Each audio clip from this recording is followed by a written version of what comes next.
అభ్యసనం, వికాసం అనేవి రెండు వేరువేరు టాపిక్లు. అయితే ఈరోజు మనం అభ్యసన నియమాలు, వికాస నియమాలు, principles of development and principles of learning అనేటటువంటి అంశాలని కలిపి చర్చించబోతున్నాం. ఎందుకు అలా చేయబోతున్నామంటే ఈ రెండు అంశాల మీద చాలా వరకు ప్రశ్నలు అడిగినటువంటి సందర్భాలు మనకు కనిపిస్తాయి. ప్రీవియస్ పేపర్స్ కనుక మీరు చూసినట్లయితే పాత ప్రశ్నాపత్రాలను విశ్లేషించి పాత ప్రశ్నాపత్రాల విశ్లేషణ ఆధారంగా ఈ రెండు టాపిక్స్ని మనము ఒకే దగ్గర చర్చించడానికి అనువుగా మార్చుకోవడం జరిగిందన్నమాట. కాబట్టి టెట్లో కావచ్చు, టీఆర్టీలో కావచ్చు, టెట్కమ్ టీఆర్టీలో కావచ్చు, ఖచ్చితంగా 1 నుంచి 2 మార్కులు మనము ఈ టాపిక్ నుంచి ఎక్స్పెక్ట్ చేయవచ్చు.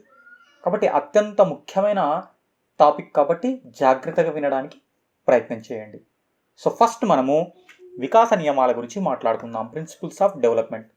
వికాసం అంటే తెలుసు మనకు, మన శరీరంలో వచ్చేటటువంటి గుణాత్మక మార్పులతో పాటు పరిమాణాత్మక మార్పుల్ని కలిపేసి మనం వికాసం అని పిలుస్తాం. వికాసానికి సంబంధించిన నిర్వచనాల గురించి మనం వికాసం అనే టాపిక్లో కూలంకషంగా చర్చించి ఉన్నాం ఆల్రెడీ. సో ఇప్పుడు వికాస నియమాలు ఏం చెప్తాయో తెలుసుకుందాం. దాంట్లో ఫస్ట్ వికాస నియమం ఏం చెప్తుంది అంటే, వికాసం అనేది ఒక అవిచ్ఛిన్న ప్రక్రియ.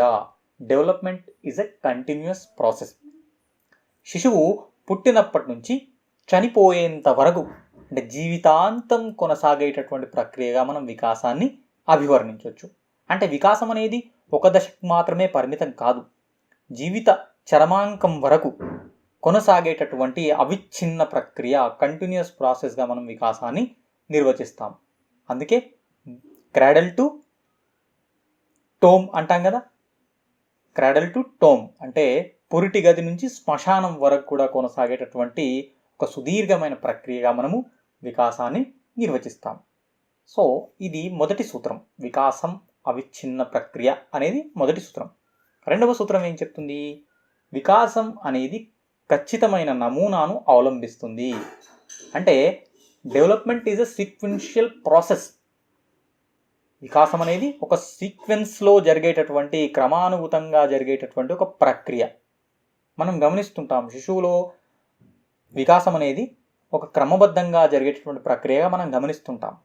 శిశువుకు మొదట పాలదంతాలు వస్తాయి. పాలదంతాలు పెరిగిన తర్వాత పూర్వ బాల్య దశ వయసు వచ్చేసరికి చివరి అంతం వరకు ఏమవుతుంది? పాలదంతాలు ఊడిపోయి పాలదంతాల స్థానంలో శాశ్వత దంతాలు వస్తాయి. ఈ విధంగా శిశువు మొదట చిన్న చిన్న పదాలు పలుకుతాడు. ఆ పదాలతో చిన్న చిన్న వాక్యాలు మాట్లాడతాడు. వాక్యాల తర్వాత చివరిగా భాష మీద పట్టు వస్తుంది పిల్లాడికి. దీన్ని బట్టి మనం ఏం చెప్పుకోవచ్చు?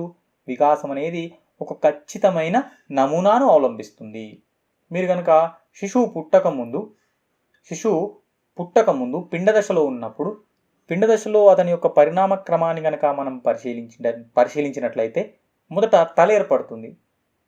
తల ఏర్పడ్డ తర్వాత మొండెంలో ఉన్నటువంటి భాగాలు అనేటివి వికసించడం ప్రారంభమవుతాయి. ఈ విధంగా వికాసం అనేది ఒక సీక్వెన్షియల్ ప్రాసెస్గా, ఒక క్రమానుగత ప్రక్రియగా, ఒక ఖచ్చితమైన నమూనాను అవలంబిస్తూ కొనసాగేటటువంటి ప్రక్రియగా మనం వికాసాన్ని నిర్వచించవచ్చు. మూడవ సూత్రం చూడండి. వికాసంలో వైయక్తిక భేదాలు ఉంటాయి, ఇండివిజువల్ డిఫరెన్సెస్.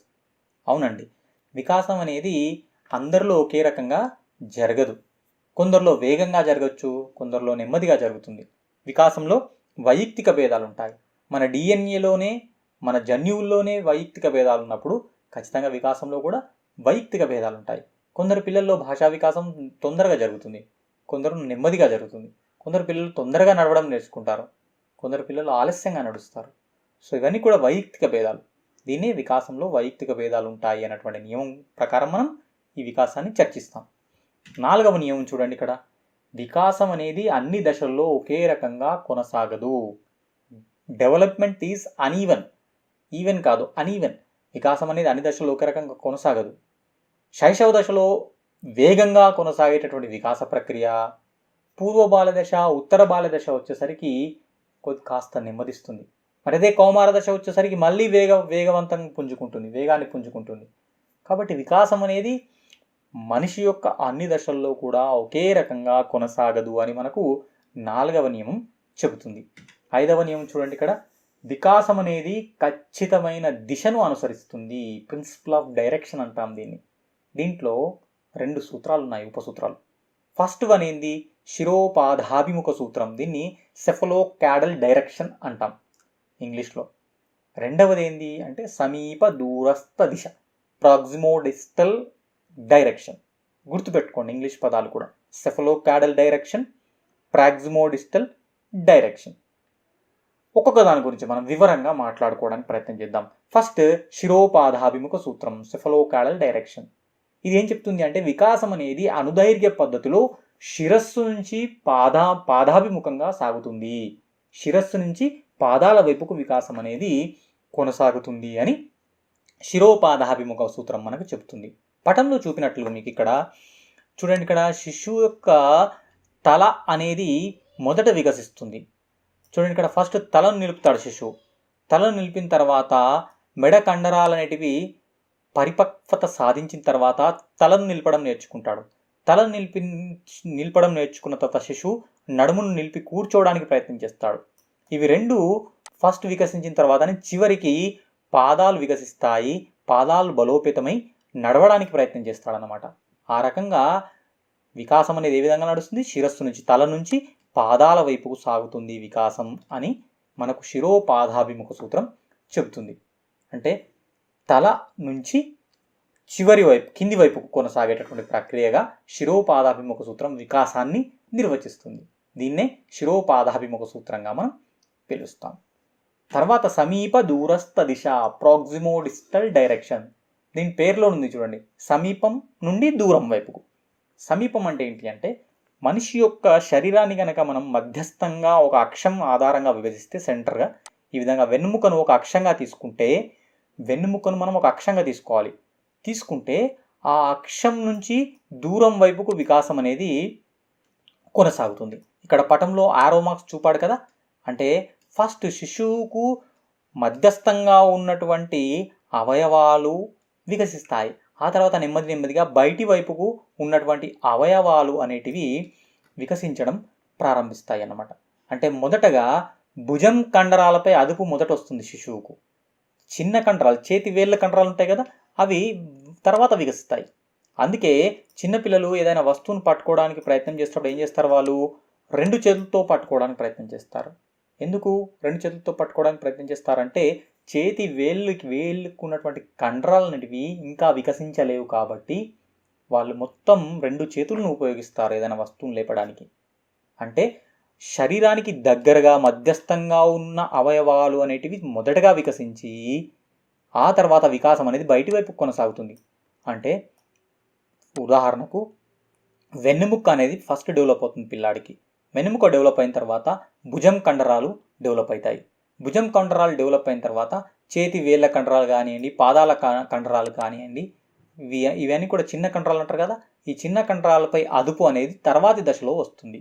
కాబట్టి మనము వికాసాన్ని ఏ విధంగా నిర్వచించవచ్చు అంటే ఫస్ట్ సెంటర్ యాక్సిస్ ఏదైతే ఉందో, సెంటర్ యాక్సిస్ పార్ట్, వెన్నెముక్క పార్ట్కు దగ్గర ఉన్నటువంటి అవయవాలు మొదటగా వికసించి ఫార్ అవే అంటే దూరంగా ఉన్నటువంటి అవయవాలు అనేవి తర్వాత వికసిస్తాయి అని మనకు ప్రాక్సిమోడిస్టల్ డైరెక్షన్, సమీప దూరస్థ దిశ అనే సూత్రం మనకు తెలుపుతుంది అన్నమాట. ఈ 2 సూత్రాల్లో ఉన్నటువంటి కన్ఫ్యూజన్ తొలగించుకోవడానికి మనము ఒక పటం సహాయంతో వివరంగా ఈ 2 సూత్రాల గురించి తెలుసుకుందాం. శిరోపాదాభిముఖ సూత్రం గురించి, సమీప దూరస్థ దిశ గురించి, ప్రాక్సిమోడిస్టల్ డైరెక్షన్ గురించి, సెఫలోకాడల్ డైరెక్షన్ గురించి. ఇక్కడ పటంలో చూడండి, సెఫలోకాడల్ డైరెక్షన్ ఏం చెప్తుంది ఇక్కడ అంటే మనకు ఎలా కొనసాగుతుందంట వికాసం అనేది అంటే తల నుంచి పాదాల వైపుకు వికాసం అనేది ఏ విధంగా కొనసాగుతుంది? మనకు తల నుంచి పాదాల వైపుకు, ఈ వైపు నుంచి ఈ వైపు కొనసాగుతుంది అన్నమాట. అది శిరోపాదాభిముఖ సూత్రం మనకు చెప్తుంది. శిరస్సు నుంచి పాదాల వైపుకు వికాసం కొనసాగుతుంది అని మనకు శిరోపాదాభిముఖ సూత్రం చెప్తుంది. ఇక సమీప దూరస్థ దిశ ఏం చెప్తుంది అంటే వికాసం అనేది సెంటర్ యాక్సిస్ నుంచి అంటే వెన్నెముక నుంచి బయటి వైపుకు కొనసాగుతుంది, ఈ వైపుకు అన్నమాట. అంటే ఫస్ట్ సెంటర్ పార్ట్లో ఉన్నటువంటి అవయవాలు డెవలప్ అవుతాయి. ఛాతీ కండరాలు, భుజం యొక్క కండరాలు, వెన్నెముకకు ఉన్నటువంటి కండరాలు, ఇవన్నీ ఫస్ట్ డెవలప్ అవుతాయి. డెవలప్ అయిన తర్వాత బాహ్య అవయవాలు ఏవవుతున్నాయి, శరీరానికి బహిర్గతంగా ఉన్నటువంటి అవయవాలు, దూరంగా ఉన్నటువంటి అవయవాలు అంటే ఈ చేతి కండరాలు కావచ్చు, చేతి వేళ్ళ కండరాలు కావచ్చు, ఇవన్నిటివి తర్వాత డెవలప్ అవుతాయి. మరో రకంగా చెప్పాలంటే పెద్ద కండరాలపై అదుపు మొదట వస్తుంది శిశువుకు. ఆ తర్వాత చిన్న కండరాలపై అదుపు తర్వాత వస్తుంది. మొదట పెద్ద కండరాలపై అదుపు వచ్చిన తర్వాతనే చిన్న కండరాలపై అదుపు వస్తుంది. పెద్ద కండరాలు వికసించిన తర్వాతనే చిన్న కండరాలు వికసిస్తాయి అని మనకు సమీప దూరస్థ దిశ అనే సూత్రం చెప్తుంది.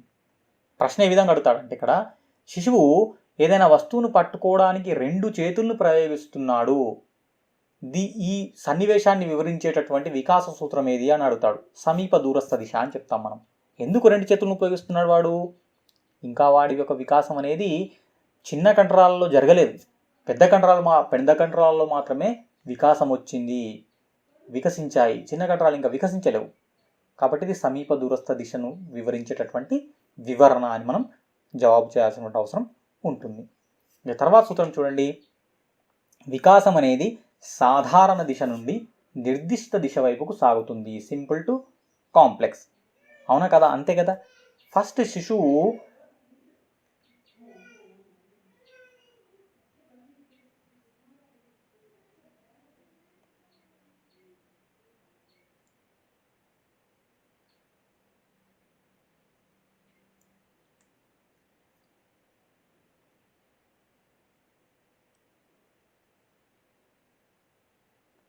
వికాసం అనేది సాధారణ దిశ నుండి నిర్దిష్ట దిశ వైపుకు సాగుతుంది అన్నది 6వ సూత్రం.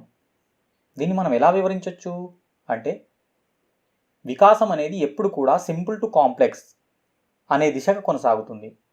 మొదట వికాసం అనేది మనం భాషా వికాసాన్ని కనుక ఉదాహరణగా తీసుకుంటే శిశువు మొదట చిన్న చిన్న వచ్చిరాని మాటలతో మాట్లాడడం జరుగుతుంది. దీన్ని ముద్దు పలుకుల దశ అంటాం, బబ్లింగ్ స్టేజ్.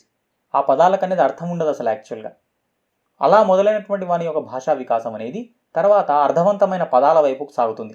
కొన్ని అర్థవంతమైన పదాలు మాట్లాడతాడు మొదట. వాక్య నిర్మాణం అది ఇంకా జరగదు.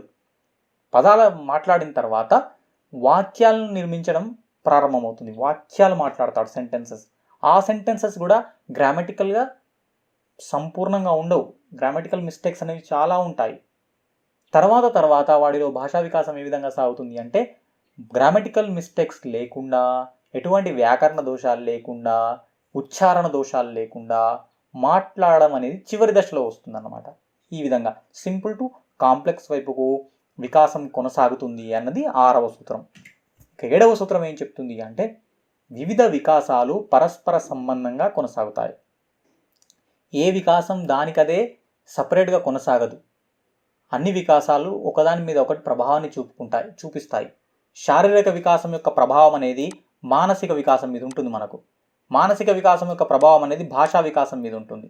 కాబట్టి శారీరక వికాసం కావచ్చు, మానసిక వికాసం కావచ్చు, భాషా వికాసం కావచ్చు, ఇవన్నీ కూడా పరస్పర ఆధారితాలు అనేది 7వ సూత్రం చెప్తుంది. అంతేకాదా, మీరు గమనించండి, మానసిక వికాసం సరిగ్గా లేనటువంటి శిశువులో భాషా వికాసం సరిగ్గా జరుగుతుందా? సరిగ్గా మాట్లాడగలుగుతాడా? మాట్లాడలేడు వాడు. శారీరక వికాసం సరిగ్గా లేనటువంటి పిల్లాన్ని కనుక మీరు తీసుకున్నట్లయితే వాడిలో మానసిక వికాసం సరిగ్గా జరిగేటటువంటి అవకాశం ఉందా? లేదు. మానసిక వికాసం సరిగ్గా లేనటువంటి శిశువులో సంజ్ఞానాత్మక వికాసం కానివ్వండి, లేదా సాంఘిక వికాసం కానివ్వండి సరిగ్గా జరిగేటటువంటి అవకాశం ఉందా?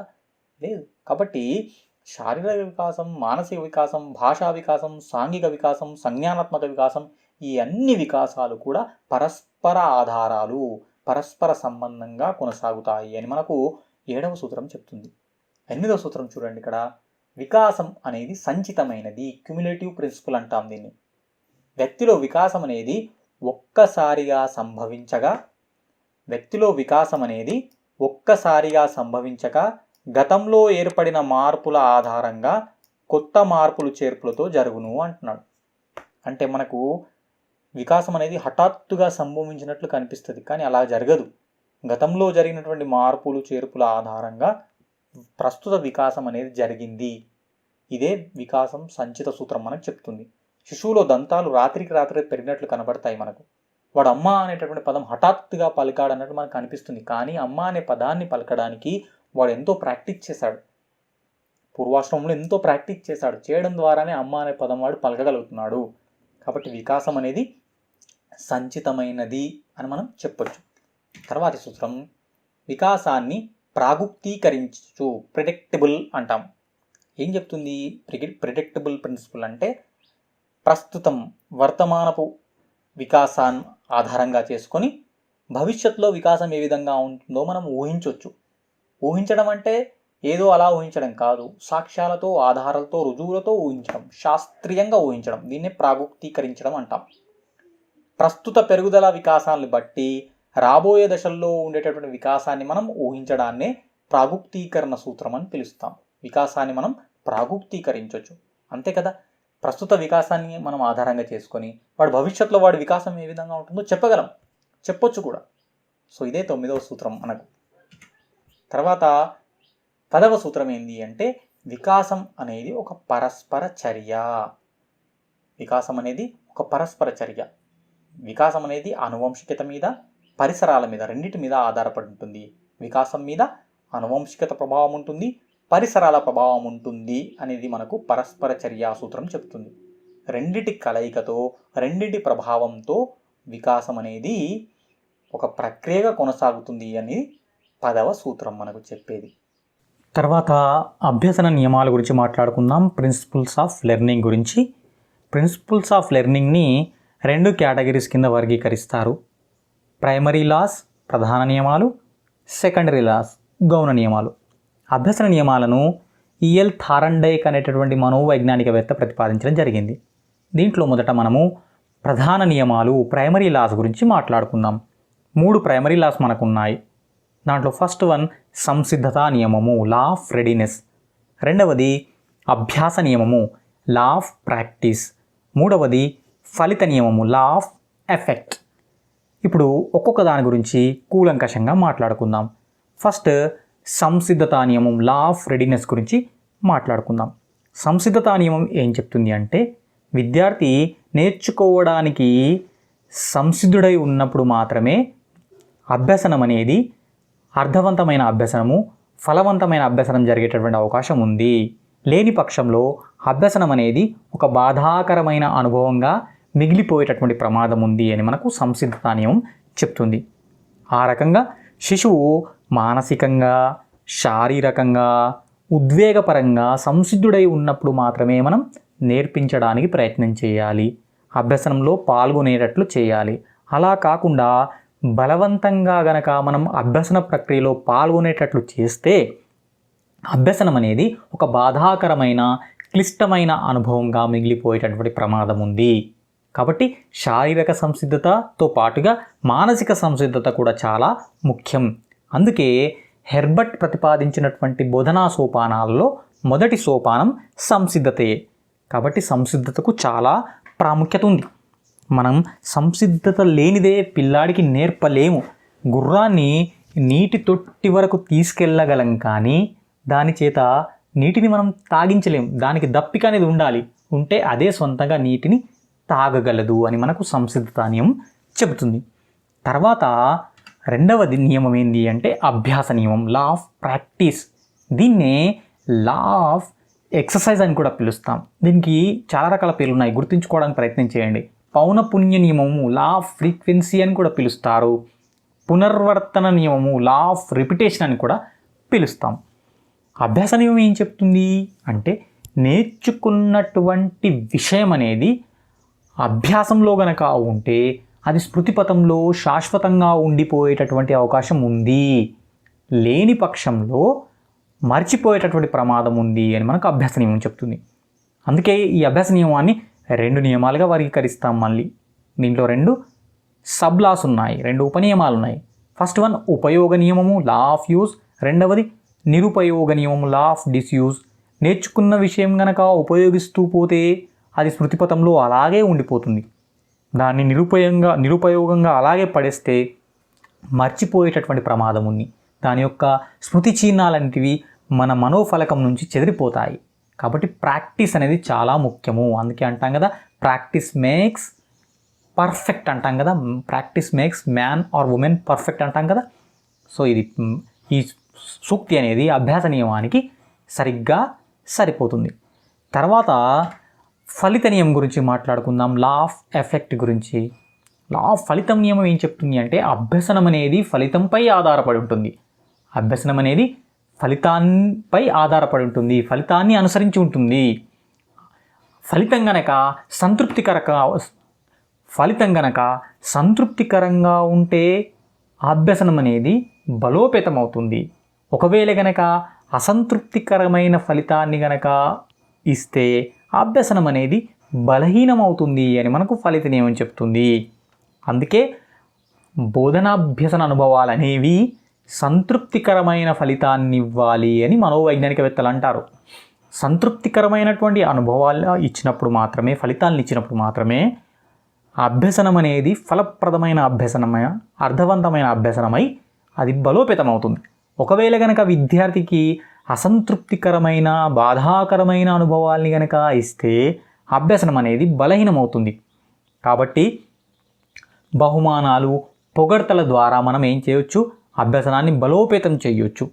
నింద, దండన లాంటి డిస్కరేజ్ చేసేటటువంటి మెథడ్స్ ఏవైతే ఉంటాయో ఆ మెథడ్స్ని మనము యూజ్ చేయకూడదు పాఠశాలలో అని మనకు ఫలితం ఏమి చెప్తుంది. అయితే ఇక్కడ చిన్న షరతు ఏంటంటే, మంచి అలవాట్లు కనుక పెంపొందించాలనుకుంటే మనం సంతృప్తికరమైనటువంటి అనుభవాలు ఏవైతే ఉంటాయో, పొగడ్త మరి బహుమానం లాంటి స్ట్రాటజీస్ని ఉపయోగించాలి.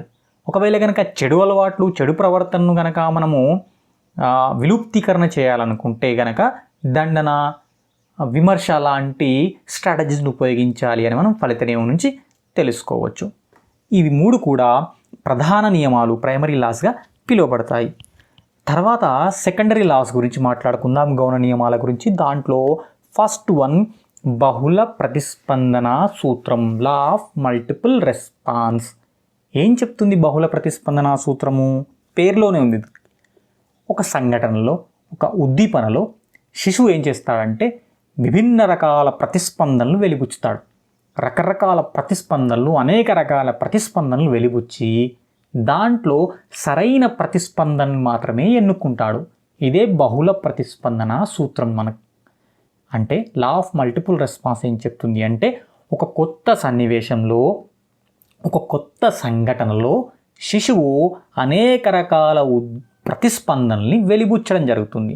దాంట్లో సరైన ప్రతిస్పందనను మాత్రమే తన ప్రవర్తనగా మలుచుకోవడం జరుగుతుంది.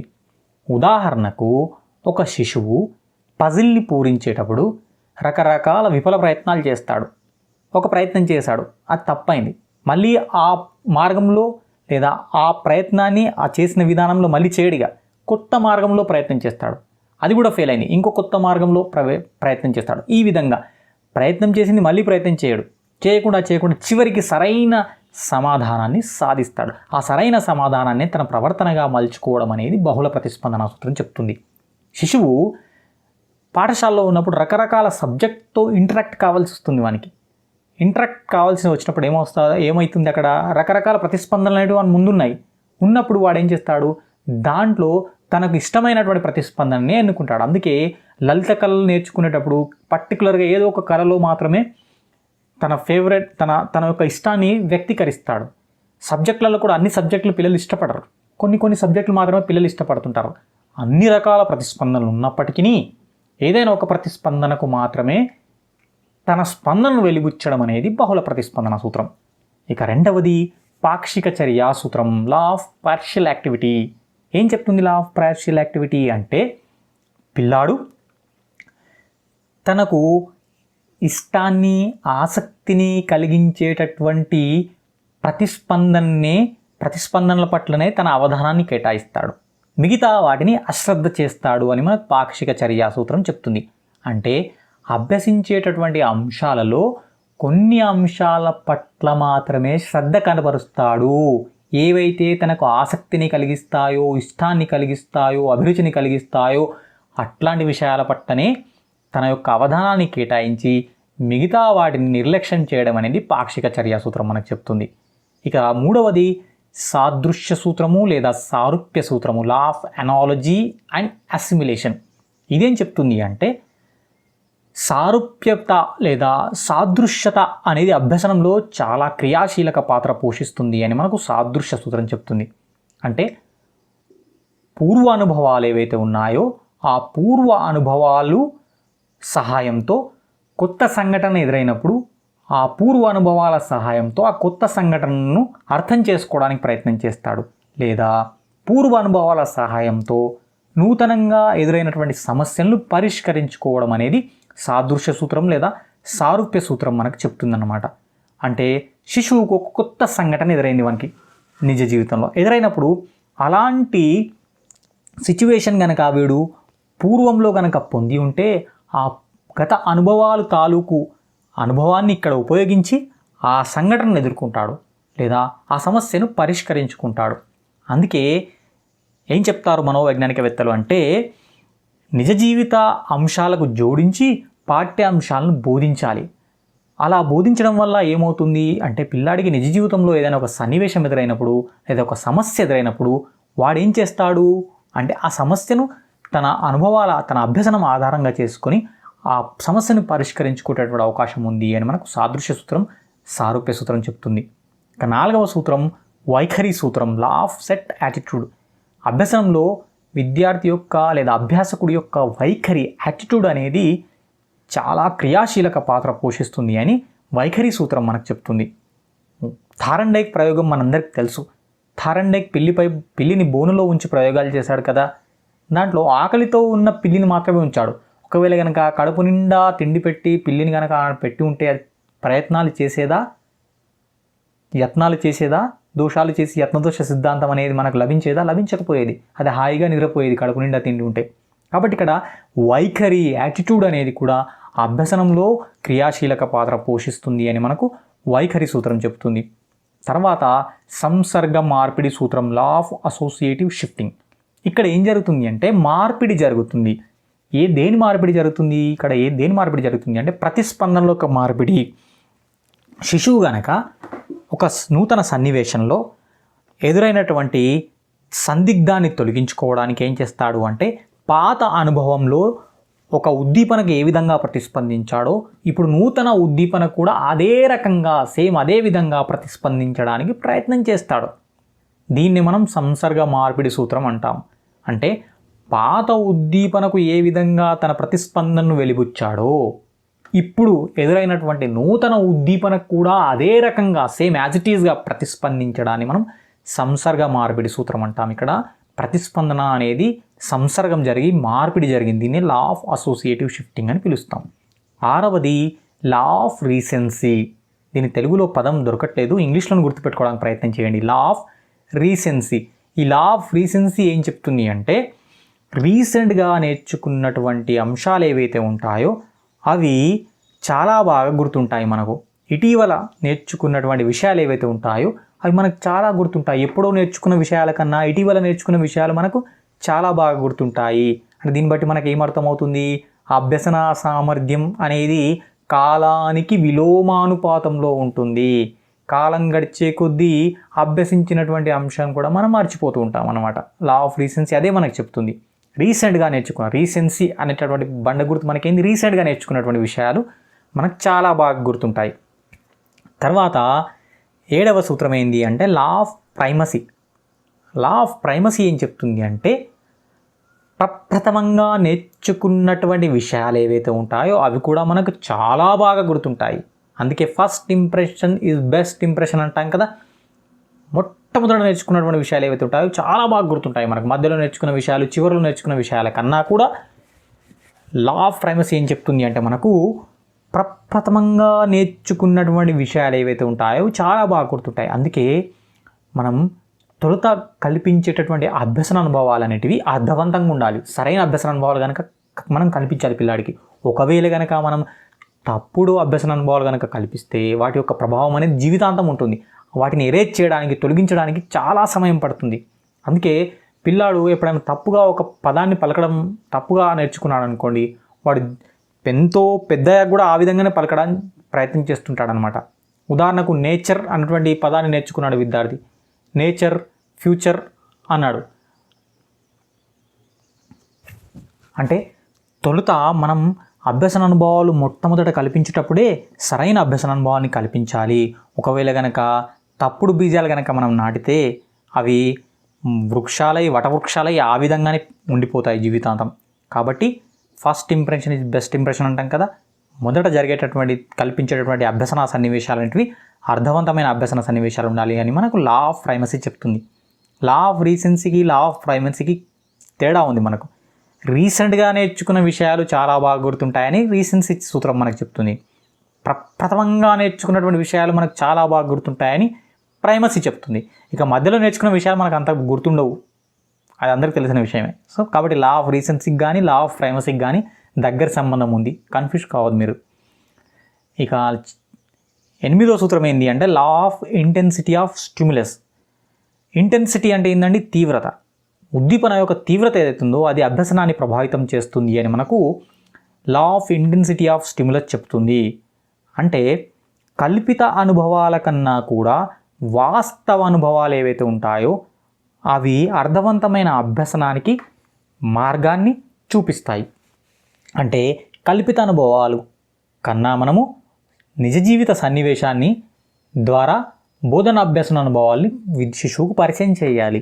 మీరు గనక ఘనాన్ని పరిచయం చేయదలుచుకుంటే ఘనాకార వస్తువును చూపిస్తూ ఆ ఘనం యొక్క లక్షణాలను, దాని యొక్క ఆకృతిని, దాని యొక్క ఆకారాన్ని, దాని యొక్క లక్షణాలను వివరించడానికి ప్రయత్నం చేయాలి. అంతేగాని ఘనాకార పటాన్ని మనం నల్లబల్లపై గీసేసి బోధిస్తే అది కల్పిత అనుభవం అవుతుంది. ప్లానిటోరియంకి వెళ్ళి కనుక సౌర కుటుంబాన్ని గురించి నేర్చుకుంటే అక్కడ జరిగినటువంటి అనుభవం అనేది వాస్తవ అనుభవం. అక్కడ నేర్చుకున్నటువంటి అభ్యసనం అనేది అర్థవంతమైన అభ్యసనం అనిపించుకుంటుంది. అలా కాకుండా నల్లబల్లపై చార్టును చూసో లేకపోతే నల్లబల్లపై గీసిన పటం ద్వారా కనుక నేర్చుకుంటే అది కల్పిత అనుభవం. ఇక్కడ ఉద్దీపన తీవ్రత అనేది చాలా తక్కువ ఉంది. కాబట్టి అభ్యసనం అనేది అర్థవంతమైన అభ్యసనం కాదు. ఇక్కడ ఉద్దీపన తీవ్రత అనేది ఎంత రియల్గా ఉంటే, ఎంత వాస్తవంగా ఉంటే, ఎంత వివిడ్ అంటే ఎంత విభిన్నంగా ఉంటే, ఎంత డ్రామాటిక్, ఎంత ఆసక్తికరంగా ఉంటే ఆ అభ్యసనం అనేది అంత బలవంతమైన అభ్యసనంగా మారుతుంది అని మనకు లా ఆఫ్ ఇంటెన్సిటీ చెప్తుందన్నమాట. సో ఇవి 8 గౌణ నియమాలు ఉన్నాయి మనకు, అభ్యసన నియమాలు, 3 ప్రధాన నియమాలు ఉన్నాయి. వీటి మీద చాలా ప్రశ్నలు అడిగాడు కాబట్టి జాగ్రత్తగా మీరు మళ్ళొకసారి వీడియోని చూసి వీటిని బాగా గుర్తుపెట్టుకోవడానికి ప్రయత్నం చేయండి.